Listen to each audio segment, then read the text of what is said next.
नमस्कार दोस्तों, स्वागत है आपके अपने YouTube चैनल संस्कृत अड्डा पर।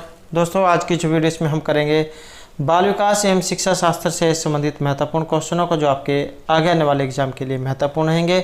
चाहे आपका इसमें स्टैट का एग्ज़ाम है या फिर CTET या फिर कोई भी अन्य टेट का एग्ज़ाम है, तो सभी के लिए जो यहाँ पर ये क्वेश्चन है महत्वपूर्ण रहेंगे। और अगर आपने हमारी इससे पहले वाली वीडियो नहीं देखी है तो इसे आप आई बटन पर क्लिक करके देख सकते हैं, या फिर हमारे चैनल की जो प्लेलिस्ट है वहाँ पर जाकर आप अभी तक की जितनी भी वीडियो आप देख सकते हैं। और वीडियो शुरू करने से पहले अगर आपने अब तक हमारे चैनल को सब्सक्राइब नहीं किया तो सब्सक्राइब कर ले और साथ में घंटे वाले कोने से दबाकर आप ऑल पे क्लिक जरूर कर लीजिएगा, जिससे आपको हमारे आने वाली वीडियो की नोटिफिकेशन मिलती रहेगी। और दोस्तों, वीडियो को लाइक कमेंट और शेयर जरूर कीजिएगा। और आप हमारा जो दूसरा चैनल है रीडिंग लवर्स के नाम से इसे भी सब्सक्राइब कर सकते हैं, क्योंकि जो भी कोई नई वैकेंसी से संबंधित महत्वपूर्ण जो अपडेट आती है तो इस चैनल पर हम डालते रहते हैं। इसका जो लिंक है वो आपको इस वीडियो के डिस्क्रिप्शन में मिल जाएगा, तो वहाँ से आप हमारे चैनल पर पहुँच जाओगे। और आप हमारा जो टेलीग्राम ग्रुप है उसे भी ज्वाइन कर सकते हैं। टेलीग्राम ग्रुप जो है उसका लिंक भी आपको इस वीडियो के डिस्क्रिप्शन में मिल जाएगा, तो वहाँ से भी आप हमारे चैनल पर पहुँच जाओगे। तो महत्वपूर्ण अपडेट के लिए भी जो आप इस चैनल को और इसको जो सब्सक्राइब जरूर कर लीजिएगा।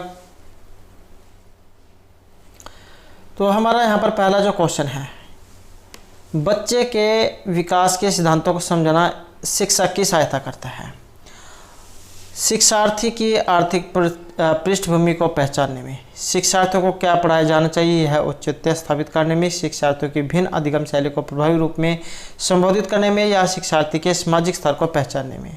और यहाँ पर जो ये 4 आंसर है, इसमें आपको भी जो समय दिया जाएगा जिससे आप भी जो अपने आंसर की पहचान कर पाओ, क्योंकि एग्जाम में इसी तरीके के क्वेश्चन आपको देखने को मिलेंगे और वहाँ पर समय भी बहुत कम होता है। अगर आपकी यहाँ पर पहले ही प्रैक्टिस होगी तो अब आपको वहाँ पर सिर्फ आंसर देखना पड़ेगा और आप जो आप सही आंसर एकदम से देख लोगे। तो यहाँ पर बच्चे के विकास के सिद्धांतों को समझना शिक्षक की सहायता करता है। और यहाँ पर जो इसमें माना गया है तो ये ऑप्शन 3 जो हमारे यहाँ पर इसमें रहेगा, शिक्षण के भिन्न अधिगम शैली को प्रभावी रूप में संबोधित करने में। तो बच्चे के विकास के सिद्धांतों को समझने से शिक्षकों को शिक्षार्थियों की जो भिन्न अधिगम शैली है उनको प्रभावी रूप से संबोधित करने में सहायता मिलती है। और इसी उद्देश्य की पूर्ति हेतु शिक्षक शिक्षा मनोज्ञान का अध्ययन करता है। शिक्षा मनोज्ञान से बच्चे के विकास हेतु विभिन्न पहलुओं की जानकारी मिलती है। या आप इस तरीके से समझ सकते हैं, अगर जैसे क्लास है, क्लास जो होती है उसमें अनेक तरह के बच्चे होते हैं, कुछ धीमा सीखने वाले, कुछ तेज सीखने वाले। अगर एक शिक्षक को इन सभी बच्चों के बारे में पता होगा कि कौन सा किस तरीके से पढ़ सकता है और कितनी जल्दी सीख सकता है, तो इस तरीके से अगर वो करेगा तो प्रभावी जो शिक्षण है वो अधिक प्रभावी रहेगा। नेक्स्ट क्वेश्चन हमारे यहाँ पर, पुरुष स्त्रियों की अपेक्षा ज़्यादा बुद्धिमान होते हैं। तो यह कथन है सही हो सकता है, लैंगिक पूर्व आग्रह को प्रदर्शित करता है, बुद्धि के भिन्न पक्षों के लिए सही है, या ये सभी सही हैं। तो पुरुष जो है यहाँ पर स्त्रियों की अपेक्षा ज़्यादा बुद्धिमान होते हैं। और इसमें जो हमारा रहेगा तो ये ऑप्शन 2 है। ये रूढ़िवाद वाला जो क्वेश्चन है वो दिखाया गया है, लैंगिक पूर्व आग्रह है, जिसमें इस प्रकार से आता है कि जैसे पुरुष जो घर से बाहर के जो काम है उनको देखते हैं और स्त्रियाँ जो घर के काम हैं उनको देखती हैं। तो इस प्रकार का जो क्वेश्चन है ये लैंगिक पूर्व आग्रह जो होता है उसको दिखाता है। नेक्स्ट हमारे यहाँ पर इरफान जो खिलौनों को तोड़ता है और उसके पुर्जों को देखने के लिए उन्हें अलग अलग कर देता है। आप क्या करेंगे? उस पर हमेशा नज़र रखेंगे, उसके जिज्ञासु स्वभाव को प्रोत्साहित करेंगे और सही ऊर्जा को सही दिशा में संचित करेंगे। उसे समझाएंगे कि खिलौनों को तोड़ना नहीं चाहिए या इरफान को खिलौनों से कभी नहीं खेलना चाहिए। नहीं वाले कभी भी सही आंसर नहीं हो सकते। तो यहाँ पर इसमें कौन सा आंसर सही है?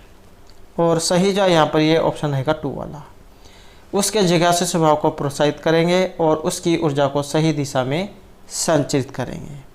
इससे यही पता चलता है कि वह जानना चाहता है कि खिलौने कैसे काम करता है। इसलिए एक शिक्षक को चाहिए कि उसके स्वभाव को प्रोत्साहित करें और उसी के अनुसार फिर उसे आगे दिशा प्रदान करें। अगर किसी की रुचि एक खिलौनों को बनाने की है, या सभी का जो माइंड जो होता है वो अलग अलग प्रवृत्ति का होता है, जिससे सभी की रुचि अलग अलग कामों में होती है, तो जिसकी जो रुचि हो उसी के अनुसार उन्हें उस बच्चे को आगे भविष्य के लिए तैयार किया जाना चाहिए। नेक्स्ट हमारे यहाँ पर क्रिस्टीन अपनी कक्षा को क्षेत्र भ्रमण पर ले जाती है और वापस आने पर विद्यार्थियों के साथ भ्रमण पर चर्चा भी करती है। तो ये किसकी ओर संकेत करता है? आपने जब बीएड की होगी तो उसमें ट्रैकिंग वाला जो आपका पोर्शन आया होगा, तो ये ट्रैकिंग जो है ये वही है, क्षेत्र भ्रमण पर ले जाती है और वहाँ पर की जो भी वस्तु देखी जाती है तो उनके बारे में फिर जो क्लास में उनके ऊपर चर्चा की जाती है या उसके ऊपर विचार करके लिखने के लिए कहा जाता है कि आपने वहाँ पर क्या देखा। तो इस प्रकार का बच्चे के स्तर उसको जांचा जाता है। तो यह किसकी ओर संकेत करता है? सीखने के लिए आकलन, आकलन के लिए सीखना, आकलन का सीखना या सीखने का आकलन। और ये जो यहाँ पर रहेगा ये है सीखने के लिए आकलन। बच्चों का क्षेत्र भ्रमण पर इसलिए ले जा रहा है क्योंकि इससे बच्चे की जो बुद्धि है उसका पता लगेगा कि उन्होंने क्या क्या देखा। और पहले उनको बिना बताए उनको क्षेत्र भ्रमण पर ले जाता है और फिर वापस आकर उनसे भी पूछा जाता है कि उन्होंने क्या क्या देखा। तो इससे बच्चे अपनी जो क्रिएटिविटी जो है उसके बारे में फिर बताते हैं कि हमने वो वहाँ पर देखा है। तो ये सीखने के लिए आकलन यहाँ पर इसका हो रहा है। नेक्स्ट हमारे यहाँ पर प्रत्येक शिक्षार्थी स्वयं में विशिष्ट है। इसका अर्थ क्या है? शिक्षार्थी में न तो कोई समान विशेषताएं होती है और न ही उनके लक्ष्य समान होते हैं। सभी शिक्षार्थियों के लिए एक समान पाठ्यचर्या संभव नहीं है।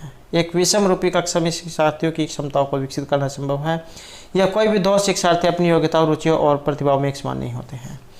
तो प्रत्येक शिक्षार्थी स्वयं में विशिष्ट है, इसका अर्थ क्या है? इसका जो यहाँ पर अर्थ है ये ऑप्शन 4 में रहेगा कि कोई भी दो शिक्षार्थी अपनी योग्यताओं, रुचियों और प्रतिभाओं में एक समान नहीं हो सकते हैं। सभी व्यक्ति का दिमाग, रहन सहना, खेलना कूदना, सभी की रुचि अलग अलग होती है। तो कोई भी दो शिक्षार्थी अपनी योग्यता और रुचि और प्रतिभाओं में एक समान नहीं हो सकते। सभी के सोचने का जो तरीका है वो अलग अलग होता है। नेक्स्ट है यहाँ पर सृजनात्मक उत्तरों के लिए इनमें से क्या आवश्यक है? विषय वस्तु आधारित प्रश्न, मुक्त उत्तर वाले एक अत्यंत अनुशासित कक्षा या प्रत्यक्ष शिक्षण एवं प्रत्यक्ष प्रश्न। तो ये सृजनात्मक शब्द, ये सृजनात्मकता वाला एक क्वेश्चन जो एग्जाम में जरूर आता है। तो सृजनात्मक उत्तरों के लिए जो यहाँ पर सही आंसर माना गया है ये मुक्त उत्तर वाली जो प्रश्न है इन्हें माना गया है। और यदि हम चाहते हैं कि एक छात्र में सृजनात्मक उत्तर देने के कौशल का विकास हो तो इसके लिए जो मुक्त उत्तर वाले प्रश्नों के जवाब लिखने के लिए प्रेरित करना चाहिए। विषय वस्तु आधारित प्रश्नों के उत्तर लिखते हुए हो सकता है कि छात्र उसके जवाब कंठस्थ कर ले, जिसे रटना कह देते हैं। किंतु जब उनसे मुक्त उत्तर वाले प्रश्नों के जवाब देने को कहा जाएगा तब उनकी सृजनात्मकता पता चलेगा। ये मुक्त उत्तर वाले इस प्रकार से समझ सकते हैं जैसे उनको कोई विषय दे दिया जाए कि तुम्हें जो है इस विषय पर जो आप निबंध लिखना है, तो फिर वो जो मुक्त वाले प्रश्न होंगे, मुक्त उत्तर वाले। क्योंकि अगर जो किताबी जो क्वेश्चन होते हैं उनको बच्चा कई बार रट लेता है। नेक्स्ट हमारे यहाँ पर शिक्षार्थी को किसके लिए प्रोत्साहित नहीं करना चाहिए? समूह कार्य में दूसरे शिक्षार्थियों के साथ सक्रिय रूप से अंतःक्रिया करना, अधिक से अधिक पाठ्य सामग्री क्रियाओं में हिस्सा लेना, शिक्षक जो पूछ सकते हैं उन सभी प्रश्नों के उत्तर याद करने या कक्षा के अंदर और बाहर से अधिक प्रश्न पूछना। तो शिक्षार्थी को इनमें से किसके लिए प्रोत्साहित नहीं करना चाहिए? और यह है ऑप्शन 3 में, जो पूछ सकते हैं उन सभी प्रश्नों के उत्तर याद करने के लिए। नेक्स्ट हमारे यहाँ पर निम्नलिखित में से कौन सा रचनात्मक आकलन के लिए उचित उपकरण नहीं है? ये जो फॉर्मेटिव असेसमेंट जो है, कई बार जो होता है कि जैसे यहाँ पर हिंदी में कोई शब्द दिया गया है, हमें जो उसका अर्थ नहीं पता होता है, तो एक बार जो आप उसका साइड में जो इंग्लिश जो होती है उसमें भी एक बार नज़र जरूर मार लें, क्योंकि कई बार जो हमारे इंग्लिश वाले शब्द याद होते हैं और हिंदी वाले नहीं। तो इस तरीके से भी आप ये अर्थ जान सकते हैं। तो ये रचनात्मक आकलन के लिए उचित उपकरण यहाँ पर एक नहीं है। मौखिक प्रश्न, सत्र परीक्षा, प्रश्नोत्तरी, खेल या दत्त कार्य। और इसमें जो रहेगा ऑप्शन हमारा 2 है, ये सत्र परीक्षा। तो मौखिक प्रश्न, दत्त कार्य, प्रश्नोत्तरी और खेल शिक्षार्थियों के रचनात्मक आकलन करते हैं, किंतु सत्र परीक्षा उनके रचनात्मक आकलन का उचित उपकरण नहीं है। तो यह हमारा क्वेश्चन है कि निम्नलिखित में से कौन सा रचनात्मक आकलन फॉर्मेटिव असेसमेंट के लिए उचित उपकरण नहीं है? मौखिक प्रश्न, सत्र परीक्षा, प्रश्नोत्तरी और खेल या दत्त कार्य है। और इसमें जो हमारे यहाँ पर आंसर है ये रहेगा ऑप्शन 2, सत्र परीक्षा। तो मौखिक प्रश्न, दत्त कार्य और प्रश्नोत्तरी, खेल, ये शिक्षार्थी के रचनात्मक आकलन को बढ़ाते हैं, किंतु सत्र परीक्षा जो उनके रचनात्मक आकलन का उचित उपकरण यहाँ पर नहीं है। नेक्स्ट हमारे यहाँ पर भारतीय समाज की बहुभाषिक विशेषता को देखा जाना चाहिए।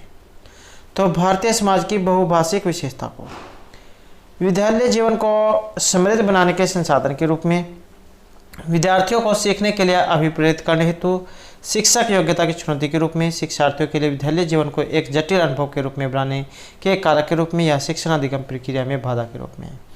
तो बहुभाषिक विशेषता को, और इसमें रहेगा ऑप्शन 1 हमारा, विद्यालय जीवन को समृद्ध बनाने के संसाधन के रूप में।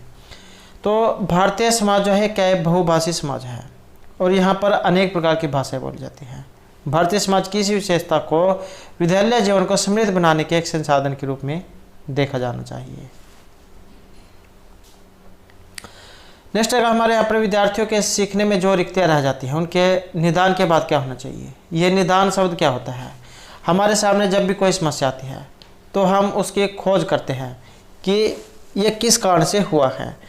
तो ये जो किसी भी चीज़ का निदान करना मतलब उसके बारे में ये जांच पड़ताल करना, वही है निदान।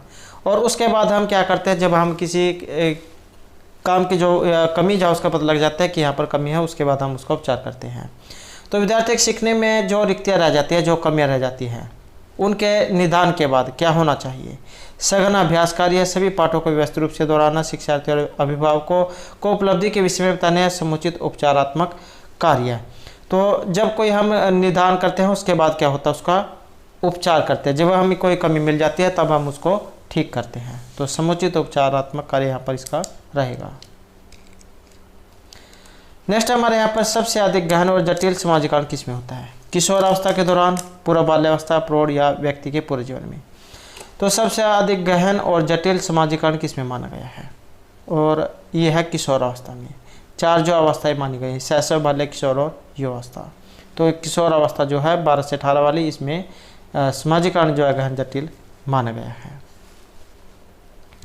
नेक्स्ट हमारे यहाँ पर अनुवांशिकता से, अनुवांशिकता को सामाजिक संरचना माना है, गौण, गत्यात्मक, स्थिर या प्राथमिक। और यह अनुवांशिकता जो है इसे क्या माना गया, इसे स्थिर सामाजिक संरचना माना गया है, क्योंकि यह मनुष्य में पीढ़ी दर पीढ़ी चलती रहती है। कुछ गुण ऐसे होते हैं जो व्यक्ति को अपने पूर्वजों से मिलते हैं, तो वो पीढ़ी दर पीढ़ी चलते रहते हैं। नेक्स्ट हमारे यहाँ पर जीन पियाजे के अनुसार विकास की पहली अवस्था, जन्म से लगभग 2 वर्ष की आयु के दौरान बच्चा सबसे बेहतर सीखता है। इनके द्वारा 4 अवस्थाएं बताई गई थी। सबसे पहले इंद्रिय जनित कामक अवस्था, उसके बाद जो यहाँ पर इसमें पूर्व मूर्त, अमूर्त, तो इस प्रकार की जो है अवस्थाएं हैं। और यहाँ पर सबसे बेहतर जो है ये सीखता है निष्क्रिय शब्दों को समझने के द्वारा, अमूर्त चिंतन से, भाषा के लिए नए अर्जित ज्ञान के प्रयोग के द्वारा, या इंद्रिय के प्रयोग के द्वारा। और इसमें रहेगा हमारा ऑप्शन 4, इंद्रियों के प्रयोग के द्वारा। तो सबसे पहली जो अवस्था है ये इंद्रिय जनित कामक अवस्था है, जो 0 से 2 वर्ष की मानी गई है। उसके बाद आ जाती है पूर्व से क्रियात्मक अवस्था, जो 2 से 7 वर्ष की होती है। उसके बाद मूर्त से क्रियात्मक अवस्था है, ये 7 से 11 की होती है। और उसके बाद औपचारिक आ जाती है, जो 11 से आगे की होती है। तो इस प्रकार से जान के द्वारा 4 अवस्थाएं ये बताई गई है। और इंद्रिय गामक जो अवस्था, इसमें मानसिक क्रियाएं गामक क्रियाओं के रूप में संपन्न होती है। भूख लगने की स्थिति को बालक रोकर व्यक्त करता है, और जिन वस्तुओं को वे प्रत्यक्षता देखते हैं उनके लिए उसी का अस्तित्व होता है। तो ये इंद्रिय वाली जो है माना गया है। जैसे किसी बच्चे को भूख लगेगी तो वो क्या करेगा, रोना शुरू कर देगा। अगला क्वेश्चन यहाँ पर निम्नलिखित में से कौन सा समझ के लिए शिक्षण को प्रदर्शित नहीं करता। नियम कैसे काम करता है इसे स्पष्ट करने हेतु उदाहरण उपलब्ध कराने के लिए विद्यार्थियों को पढ़ाना, समानता और अंतर देखने और सादृश्यता स्थापित करने के लिए विद्यार्थियों की सहायता करना, विद्यार्थियों को एकांकी तथ्यों और प्रक्रिया को याद करने के योग्य बनाना, परिघटना या अवधारणा को अपने शब्दों में अभिव्यक्त करने के लिए विद्यार्थियों को कहना। और इसमें कौन सा सही है, तो यहाँ पर सही है ऑप्शन 3 वाला, विद्यार्थियों को एकांकी तथ्यों और प्रक्रियाओं को याद करने के योग्य बनाना। तो विद्यार्थियों को एकांकी तथ्यों और प्रक्रियाओं को याद करने के योग्य बनाने में उनमें सृजनात्मकता का विकास नहीं होगा। ऐसी शिक्षा समझ के लिए शिक्षण को प्रदर्शित नहीं करती है। तो ये ऑप्शन 3 जो यहाँ पर रहेगा।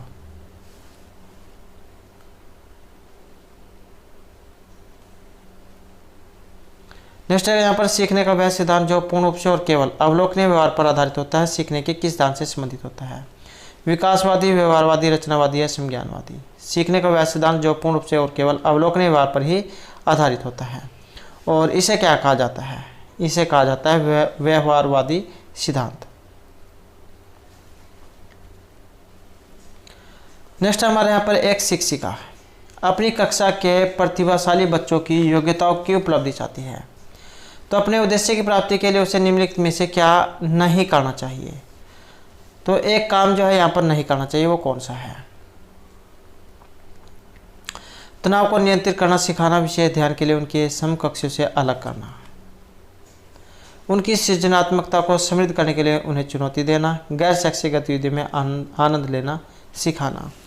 तो एक शिक्षक अपनी कक्षा के प्रतिभाशाली बच्चों की योग्यताओं की उपलब्धि चाहती है, तो यहाँ पर उद्देश्य की प्राप्ति के लिए इनमें से क्या नहीं करना चाहिए? और यह है ऑप्शन 2, उनके जो सहपाठी जो है तो उनसे उनको अलग करना, तो ये यहाँ पर नहीं किया जाना चाहिए। नेक्स्ट है छोटे शिक्षार्थियों में निम्नलिखित में से कौन सा लक्षण पठन कठिनाई का नहीं है? पठन गति और प्रभाव में कठिनाई, शब्द और विचारों को समझने में कठिनाई, सुसंगत वर्तनी में कठिनाई या वर्ण एवं शब्द पहचान में कठिनाई। तो ये पढ़ने की कठिनाई का एक नहीं है, वो कौन सा है?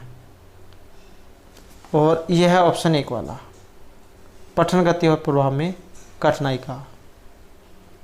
किसी शिक्षार्थी के पढ़ने की गति कम है या प्रभाव में कठिनाई है, तो इसे पठन कठिनाई का लक्षण नहीं कहा जा सकता।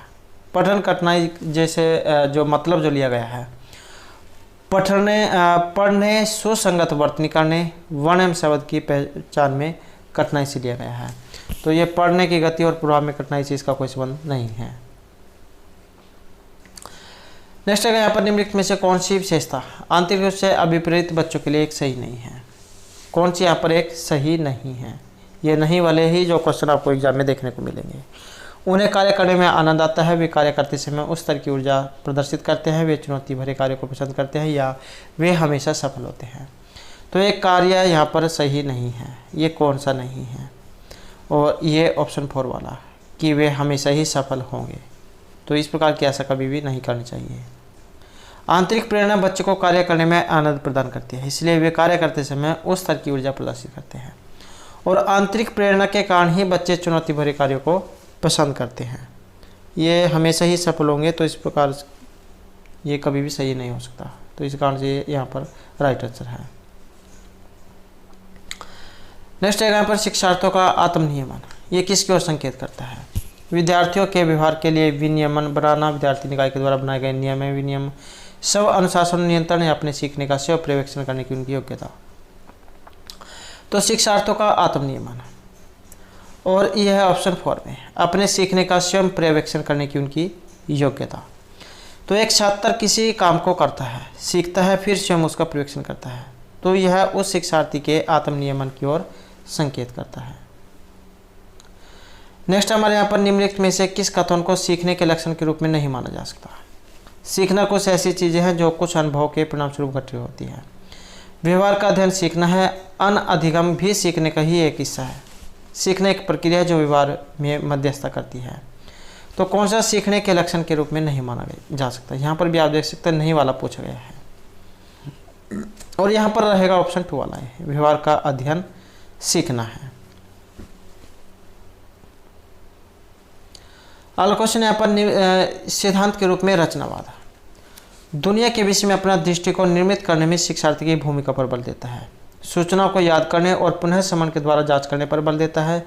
शिक्षा की प्रभुत्वशाली भूमिका पर बल देता है या अनुकरण की भूमिका पर केंद्रित है। तो सिद्धांत के रूप में रचनावाद, और इसका रहेगा ऑप्शन 1 ये कि दुनिया के विषय में अपना दृष्टिकोण निर्मित करने में शिक्षार्थी की भूमिका पर बल देता है। नेक्स्ट है यहाँ पर सृजनात्मकता, ये देख सकते हैं यहाँ पर भी सृजनात्मकता वाला क्वेश्चन जो एग्जाम में जरूर आता है, 1 भी आ सकता है, 2 भी या 3 भी, लेकिन सृजनात्मकता वाला क्वेश्चन 1 जरूर आएगा। तो सृजनात्मक शिक्षार्थी वह है जो बुद्धिमान है, परीक्षा में हर बार अच्छे अंक प्राप्त करने की योग्य है, पार्शियल लेटर चिंतन और समस्या समाधान में अच्छा है, या ड्राइंग और पेंटिंग में बहुत विलक्षण है। तो सृजनात्मक शिक्षार्थी से क्या यहाँ पर संबंध लिया गया है? और ये है ऑप्शन 3 में, पार्श्वलिटन चिंतन और समस्या समाधान में अच्छा होता है। तो सृजनात्मक शिक्षार्थी वह होता है जो पार्श्व चिंतन और समस्या समाधान में सबसे आगे होता है, किसी कोई भी समस्या हो उसे चुटकियों में हल कर देता है। तो मनोवैज्ञानिक स्किनर ने भी कहा है कि सृजनात्मक विचारक वह होता है जो नवीन क्षेत्रों की खोज करता है, नवीन अवलोकन करता है एवं नवीन निष्कर्ष निकालता है। नेक्स्ट हमारे यहाँ पर अवधारणाओं का विकास मुख्य रूप से किसका हिस्सा है? बौद्धिक, शारीरिक, सामाजिक या संवेगात्मक विकास का। तो अवधारणाओं का विकास ये जो यहाँ पर हिस्सा है यह है बौद्धिक विकास का। वही समाज में रहते हुए इसके साथ तालमेल बैठाना सामाजिक विकास का हिस्सा है। व्यक्ति का हंसना रोना जो भी क्रियाएं होती है ये सारी संवेगात्मक विकास का ही हिस्सा होती है। नेक्स्ट हमारे यहाँ पर व्यक्तिगत शिक्षार्थी एक दूसरे से किस में भिन्न होते हैं? विकास की दर, क्रम, विकास की सामान्य क्षमता, वृद्धि और विकास के सिद्धांतों में। तो व्यक्तिगत शिक्षार्थी एक दूसरे से भिन्न होते हैं और ये होते हैं विकास की दर में। नेक्स्ट है बच्चे के उचित विकास को सुनिश्चित करने के लिए उसका स्वस्थ शारीरिक विकास एक महत्वपूर्ण पूर्व आवश्यकता है। यह कथन इनमें से किनका है? या फिर यह कथन गलत हो सकता है क्योंकि विकास नितांत व्यक्तिगत मामला है। सही है क्योंकि विकास क्रम में शारीरिक विकास सबसे पहले स्थान पर आता है। सही है क्योंकि शारीरिक विकास के अन्य पक्षों के साथ अंतर्संबंधित है। या गलत है क्योंकि शारीरिक विकास के अन्य पक्षों के साथ अंतर्संबंधित है। या गलत है क्योंकि शारीरिक विकास के अन्य पक्षों को किसी भी प्रकार से प्रभावित नहीं करता। तो इनमें से सही कौन सा है? और यहाँ पर जो सही आंसर है ऑप्शन 3 ये रहेगा कि ये सही है क्योंकि शारीरिक विकास या विकास के अन्य पक्षों के साथ अंतर संबंधित होता है।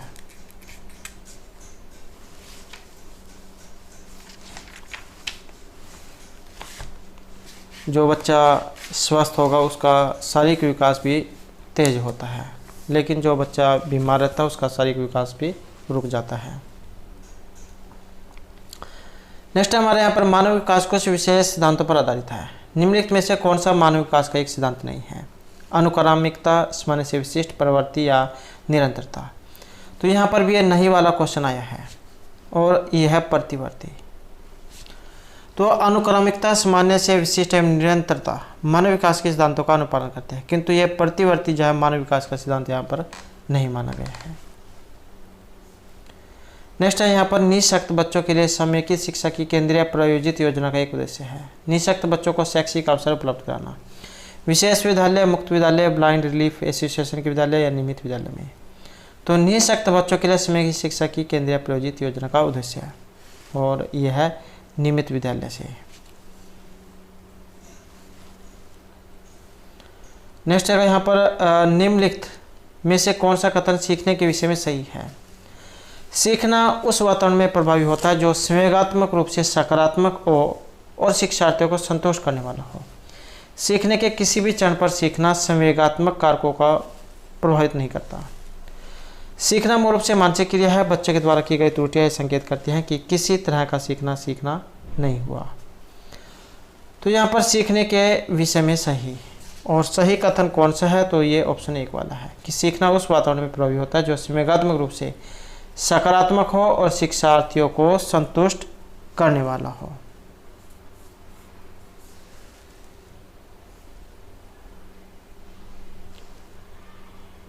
नेक्स्ट हमारे यहाँ पर मूल्यांकन से। मूल्यांकन का कौन सा मुख्य उद्देश्य होना चाहिए?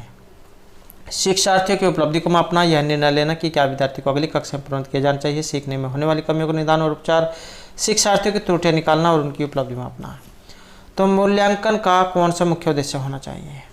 और इसमें रहेगा ऑप्शन 3 ये सीखने में होने वाली कमियों का निदान और उपचार करना। तो मूल्यांकन का जो मुख्य उद्देश्य है ये जो भी कोई कमी होती है पहले उनकी कमी को देखा जाए, फिर उसका बाद में उपचार किया जाए। नेक्स्ट हमारे यहाँ पर शिक्षार्थी जो पहले सीख चुके हैं उनकी पुनरावृत्ति और प्रत्यक्षण में शिक्षार्थी की मदद करना महत्वपूर्ण है, क्योंकि नई जानकारी को पूर्व जानकारी से जोड़ना सीखने को समृद्ध बनाता है। पूर्व पाठों को दोहराने का यह एक प्रभावी तरीका है। यह शिक्षार्थी की स्मृति को बढ़ाता है, जिससे सीखना सुदृढ़ होता है। यह किसी भी कक्षा निर्देशन के लिए एक सुविधाजनक शुरुआत है। तो इसमें जो सही आंसर जो है ये ऑप्शन रहेगा 1 हमारा। नई जानकारी को पूर्व जानकारी से जोड़ना सीखने को समृद्ध बनाता है। तो शिक्षार्थी जो पहले से सीख चुके हैं उनकी पुनरावृत्ति और प्रत्यश्रवण में उनकी मदद करना ये महत्वपूर्ण है, क्योंकि नई जानकारी को पूर्व जानकारी से जोड़ना सीखने को समृद्ध बनाता है। तो दोस्तों थे हमारे यहाँ पर बाल विकास एवं शिक्षा शास्त्र से संबंधित कुछ महत्वपूर्ण क्वेश्चन। और दोस्तों हमारे साथ अंत बनाने के लिए धन्यवाद।